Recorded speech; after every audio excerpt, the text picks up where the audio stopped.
Je suis sorti de l'hôpital un jour plus tôt que prévu et en rentrant chez moi, j'ai vu ma femme et son amant dans notre lit.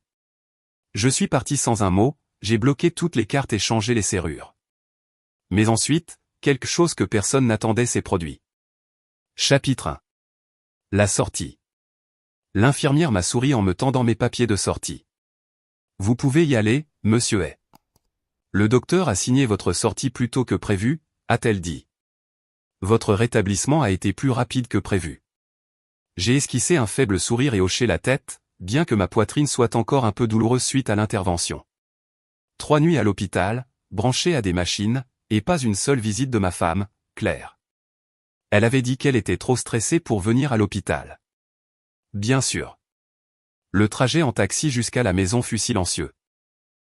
Mon esprit vagabondait, passant de l'odeur d'antiseptique au confort de mon propre lit, au plat que Claire aurait pu cuisiner, et au calme de la maison où nous serions à nouveau juste tous les deux.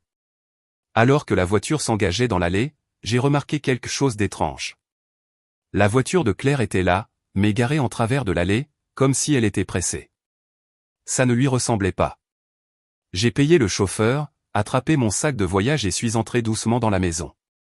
Tout était sombre, à l'exception d'une faible lumière provenant de l'étage. Je n'ai pas appelé. Je ne sais pas pourquoi. J'avais juste un mauvais pressentiment. Quelque chose n'allait pas. Les escaliers ont grincé sous mes pieds pendant que je montais. La porte de la chambre était entr'ouverte. Je l'ai poussée doucement. C'est là que je les ai vus. Claire et un homme que je ne reconnaissais pas, enchevêtrés dans les draps de mon lit. Notre photo de mariage était toujours sur la table de nuit, légèrement inclinée, comme si elle observait toute la trahison se dérouler. Je suis resté là pendant 10 longues secondes. Ils ne m'ont pas remarqué. Pas de cris, pas de confrontation, pas de crise de nerfs. Juste le silence. J'ai reculé lentement, suis sorti par la porte d'entrée, suis remonté dans le taxi qui n'était même pas encore parti et j'ai simplement dit « à l'aéroport ». Chapitre 2. Le verrouillage. Le chauffeur de taxi m'a jeté un coup d'œil dans le rétroviseur. « Mais, vous venez à peine de rentrer, mon ami. » Je n'ai pas répondu. Je regardais par la fenêtre, la mâchoire serrée, mes pensées étaient une tempête d'images et de réalisations, ma femme, notre lit, un inconnu, des rires, cette façon insouciante qu'elle avait de me toucher autrefois. Rouler, c'est tout, ai-je marmonné. Mais je ne suis pas allé à l'aéroport. À mi-chemin, j'ai demandé au chauffeur de m'emmener au centre-ville, au bureau de mon avocat. Je connaissais Carl Matthews depuis des années, de l'époque où je l'aidais à dépanner ses ordinateurs le week-end. Il avait une dette envers moi, et à ce moment-là, j'avais besoin de toutes les faveurs que je pouvais réclamer. 30 minutes plus tard, je suis entré dans son bureau, portant toujours le pantalon de jogging et le sweat à capuche zippée avec lesquels j'avais quitté l'hôpital. Carl a levé les yeux, surpris.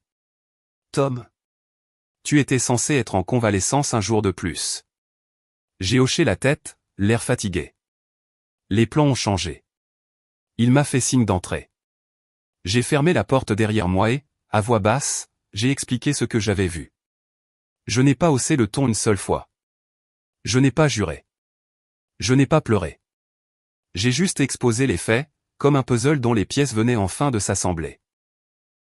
Carl s'est adossé à son fauteuil, les mains jointes. « Tu veux divorcer ? » ? « Oui, mais je veux plus que ça. » J'ai sorti de mon sac un dossier que j'avais commencé à préparer bien avant mon séjour à l'hôpital. Voici les titres de propriété, les comptes bancaires, la procuration que Claire n'a jamais mise à jour après notre mariage. Elle n'a jamais su que j'avais restructuré l'entreprise en une fiducie l'année dernière. Carl a parcouru les pages, ses sourcils se levant lentement. « Tu as déjà tout déplacé. »« Tout » ai-je dit calmement. « La maison, l'entreprise, les économies transférées. » Claire pensait avoir accès à tout cela. Mais ce n'est pas le cas. Il a cligné des yeux. Elle n'en a aucune idée, n'est-ce pas? J'ai secoué la tête. Et d'ici ce soir, elle sera bloquée de tous les comptes, ses cartes de crédit gelées, et elle devra trouver un nouvel endroit où dormir. Carl a laissé échapper un sifflement bas. Tu pars en guerre. Non, dis-je en me levant. Je suis déjà en train de la gagner. Chapitre 3. Le clic des serrures. Au moment où le soleil commençait à décliner, La maison qui résonnait autrefois de souvenirs chaleureux et de rires était devenue une forteresse froide, dans laquelle je ne l'accueillais plus. Le serrurier est arrivé en quelques heures. Je n'ai pas perdu de temps. Chaque serrure de chaque porte a été remplacée. L'ouvre-porte du garage a été réinitialisé. Le code de sécurité de la maison qu'elle avait autrefois choisi a été désactivé, et j'ai demandé à la compagnie d'alarme de la signaler comme un accès non autorisé. Je savais qu'elle essaierait de revenir une fois la fête terminée. Une fois qu'elle réaliserait ce qu'elle avait perdu. Mais je n'allais pas attendre. Je me suis ensuite rendu à notre banque. La guichetière a semblé surprise lorsque j'ai présenté ma carte d'identité et demandé à fermer le compte joint. Claire avait dépensé sur ce compte pendant des semaines comme si c'était une source inépuisable, mais elle ne l'avait pas vérifié aujourd'hui. Elle le ferait. J'ai transféré les 23 000 $ restants sur mon compte privé, celui dont elle ignorait l'existence. Puis j'ai signé un formulaire pour geler toute activité sous son nom, invoquant une fraude financière et un accès non autorisé en attendant l'enquête. La directrice n'a même pas sourcillé. Vous n'êtes pas le premier, dit-elle en soupirant. Mais vous êtes l'un des rares à l'avoir attrapé à temps. Pas attrapé, ai-je corrigé. Je l'ai laissé croire qu'elle gagnait. Prochain arrêt, notre voiture commune. Elle n'était pas techniquement à son nom, bien qu'elle se soit toujours vantée de son SUV de luxe. Cet après-midi-là, je l'ai fait récupérer et retourner au concessionnaire en vertu de notre clause de rachat préapprouvée. Je n'ai même pas eu besoin d'être présent. Juste un appel, une signature, et c'était réglé. Au moment où Claire et son amant ont remonté l'allée, pensant probablement se glisser à nouveau dans notre lit, il n'y avait plus rien où entrer. La clé ne fonctionnait pas. La voiture avait disparu. Leur carte de crédit était refusée. Je regardais depuis l'autre côté de la rue, debout à côté du SUV de Karl. Il m'a tendu un café. Claire a frappé à la porte. Je l'ai laissé faire. Sa voix s'est élevée, incrédule. Tom. Tom, ouvre la porte. Ce n'est pas drôle. Son amant, l'idiot suffisant de tout à l'heure, a essayé de jouer les durs. Et, mon pote, ouvre. On n'est pas là pour se battre. J'ai siroté le café lentement. Puis je me suis tourné vers Karl et j'ai dit, allons-y. Alors que la voiture s'éloignait, j'ai jeté un dernier regard en arrière. Claire s'était effondrée sur le porche, pleurant maintenant, son amant faisant les 100 pas, vérifiant son téléphone, réalisant probablement qu'il n'avait plus nulle part où aller non plus. Mais je n'ai ressenti aucune pitié. Pas une once. Ce n'était que le début. Chapitre 4. La chute commence. Le lendemain matin, je sirotais un café sur la terrasse d'un hôtel tranquille du centre-ville, regardant les premiers navetteurs se presser avec leurs mallettes et leurs écouteurs. C'était paisible, détaché. Puis mon téléphone a vibré. 10 appels manqués de Claire. 5 d'un numéro inconnu. Je pouvais deviner de qui il s'agissait. Et un message vocal. Je ne l'ai pas écouté. À la place, j'ai ouvert le navigateur de mon téléphone et j'ai consulté le portail client de l'avocat. Tout était prêt. Papier de divorce déposé, demande d'injonction d'éloignement en attente avec preuve vidéo de la caméra de sécurité de la maison. Oui, j'avais visionné les images. Elle n'avait même pas fermé les stores. Je me suis assuré que le juge le verrait aussi. Ensuite, il y avait la poursuite civile. Claire avait détourné des milliers de dollars de notre compte d'épargne commun, dont une partie provenait de mes allocations d'invalidité militaire, protégées par la loi fédérale. Mon avocat a dit qu'elle devrait soit rendre l'argent, soit faire face à des accusations criminelles. Peu m'importait. Le meilleur dans tout ça, c'est que le nom de son amant, Matt, était également associé à certaines des accusations. Elle lui avait transféré de l'argent directement sur son compte Venmo. Erreur de débutant. J'ai aussi appelé l'université. Vous voyez, Claire travaillait à temps partiel dans le bureau administratif d'une université locale, et Matt y était professeur titulaire.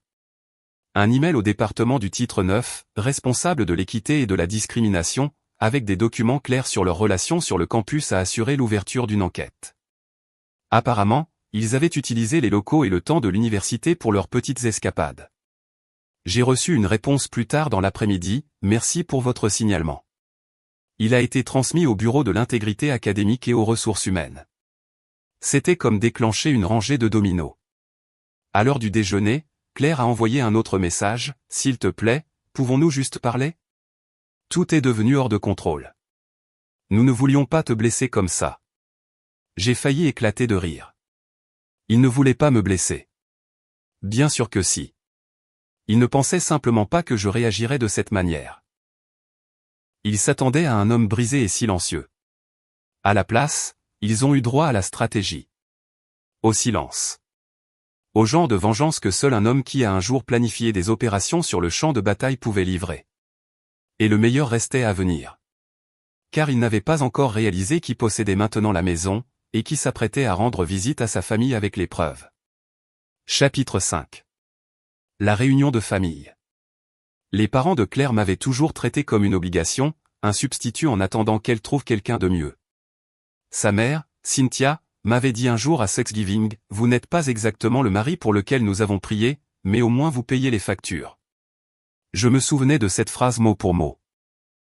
Alors, quand je me suis garé dans leur allée de banlieue ce dimanche après-midi, je ne savais pas à quoi m'attendre. J'arborais un sourire calme et portais un mince dossier sous le bras. Claire a ouvert la porte. Ses yeux se sont écarquillés. « Qu'est-ce que tu fais ici ? » « J'ai apporté quelque chose pour tes parents, » ai-je répondu froidement. Avant qu'elle ne puisse protester, Cynthia est apparue derrière elle avec ce regard familier et condescendant. « Oh, le fantôme est de retour » a-t-elle marmonné. Je ne suis pas tombé dans le piège. Puis-je entrer ? Claire a hésité. Cynthia a souri avec mépris. C'est bon. Laisse l'homme parler. Elles m'ont conduit dans le salon où son père, Gérald, était assis dans son fauteuil, feuilletant un magazine de golf. 5 minutes, dit Claire d'un ton sec. Moins que ça, ai-je promis. J'ai ouvert le dossier, en sortant soigneusement 3 documents. Le premier, un décompte détaillé des 38 000 $ de retrait non autorisés que Claire avait effectué sur notre compte d'épargne commun, avec capture d'écran, horodatage et la transaction où elle avait envoyé de l'argent à Matt pour une escapade. Le deuxième, un email imprimé du comité d'éthique de l'université confirmant l'enquête sur le professeur Matthew Hay et Claire pour faute professionnelle. Et le troisième, le nouveau titre de propriété de la maison. Vous voyez, Claire n'avait jamais remarqué que j'avais discrètement vendu la propriété des semaines avant que nos problèmes n'explosent. L'acheteur, mon cousin Derek, me l'a ensuite loué pour un mois dans le cadre d'un contrat privé. Claire était techniquement en situation d'intrusion chaque minute qu'elle y avait passé après le changement des serrures. Le visage de Cynthia s'est tordu en premier. Tu bluffes. J'ai tendu les documents à Gérald. Vous pouvez vérifier auprès du registre foncier du comté. Il a parcouru les papiers en silence, stupéfait. Claire tremblait. Vous aurez de nouveau des nouvelles de mon avocat, ai-je dit. Je poursuis le recouvrement des fonds et, si nécessaire, nous irons au tribunal. Le vol de revenus protégés de l'administration des vétérans est un crime fédéral. La voix de Claire s'est brisée. Pourquoi fais-tu ça ? Pendant 12 ans, je t'ai fait passer en premier, dis-je doucement. Et tu m'as laissé rentrer de l'hôpital pour te voir avec un autre homme dans notre lit. Tu t'es moqué de moi, tu as ri de moi. Je me suis tourné vers Cynthia. Et vous l'avez encouragée. Alors maintenant, je vous rends simplement l'appareil, légalement. Puis je lui ai tendu un dernier papier, un avis d'annulation de l'aide hypothécaire que je payais pour leur maison chaque mois sans jamais le leur dire. J'allais vous surprendre en remboursant la totalité en décembre, ai-je ajouté avec un haussement d'épaule. Mais maintenant. Joyeuse saisie immobilière anticipée. Et sur ce, je suis parti. Derrière moi, j'entendais Claire crier, Cynthia sangloter et Gérald hurler sur les deux. C'était de la musique, mais la vengeance n'était pas une question de bruit. C'était une question de silence et de stratégie, et je ne faisais que commencer. Chapitre 6. La chute. Dans les semaines qui ont suivi, le silence du côté de Claire en disait long. Plus de SMS moqueurs, plus de mais désobligeants, rien. Car chaque recoin de sa vie autrefois soigneusement orchestrée s'effondrait. D'abord, il y a eu l'avis d'expulsion. Claire l'avait d'abord ignoré, supposant que je bluffais sur le transfert de propriété. Mais quand les shérifs sont venus le signifier en personne, elle s'est effondrée en sanglots devant les voisins. Matt, son homme, meilleur, était introuvable. Il s'est avéré que son poste à l'université avait été discrètement suspendu en attendant l'enquête d'éthique. Et quand les captures d'écran de leurs messages ont fait surface, certains sur les serveurs de l'université, il n'a pas seulement perdu son emploi. Son poste de professeur titulaire a été révoqué. Pension partie. Des excuses publiques ont été publiées par le conseil d'administration de l'université. Sa femme, au passage, n'en avait aucune idée jusqu'à ce que je lui envoie une enveloppe anonyme contenant les selfies de Claire et Matt à la plage avec des légendes comme « Il me fait me sentir à nouveau vivante ». La femme de Matt a demandé le divorce immédiatement. Claire a essayé de contacter sa famille, mais Gérald refusait même de répondre à ses appels. Cynthia était trop humiliée pour se montrer au country club. Ils avaient maintenant 3 mois de retard sur leur hypothèque et les créanciers appelaient quotidiennement. Quant à Claire elle-même, elle a trouvé un emploi dans un magasin d'articles pour la maison, le genre d'endroit dont elle se moquait autrefois sur les réseaux sociaux. Mais le meilleur, c'est qu'elle a essayé de jouer la victime en ligne. Des publications Facebook sur la trahison, la manipulation émotionnelle et à quel point la vie avait été dure. Sauf que j'avais les preuves. Alors un jour, j'ai simplement créé un compte anonyme et répondu à l'une de ces publications dramatiques par un commentaire poli « N'avez-vous pas moqué votre mari handicapé à l'hôpital pendant que vous étiez avec votre amant dans son lit ?»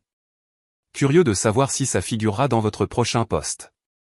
Des dizaines de personnes ont aimé. Certains ont partagé. D'autres ont commenté avec choc. Son cercle social s'est érodé du jour au lendemain. Ce soir-là, elle m'a envoyé un message. « Claire, pourquoi me fais-tu ça ? Ne pouvons-nous pas au moins parler ? Moi, j'ai parlé. Pendant 12 ans. Tu n'as pas écouté. Je l'ai bloqué. C'était la dernière fois que j'entendais parler de Claire. Épilogue. 1 an plus tard, je suis dans un meilleur endroit maintenant, au sens propre comme au figuré. J'ai acheté un chalet confortable au bord d'un lac, près de l'hôpital des anciens combattants. Je vais à la pêche certains matins, je fais du bénévolat avec d'autres vétérans et j'ai créé une organisation à but non lucratif qui aide les familles de militaires à obtenir un logement et une aide juridique, financée en partie par la restitution que Claire a été condamnée par le tribunal à rembourser. Chaque mois, comme une horloge, 523,19 $ atterrissent sur le compte de l'association. Le versement mensuel ordonné par le tribunal de Claire. Les gens me demandent si elle me manque. Non.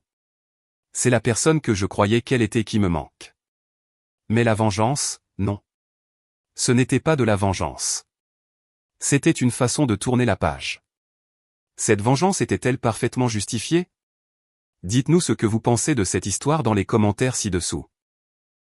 Aimez cette histoire si vous pensez que cette vengeance est justifiée. Partagez-la avec quelqu'un qui a besoin de cette énergie.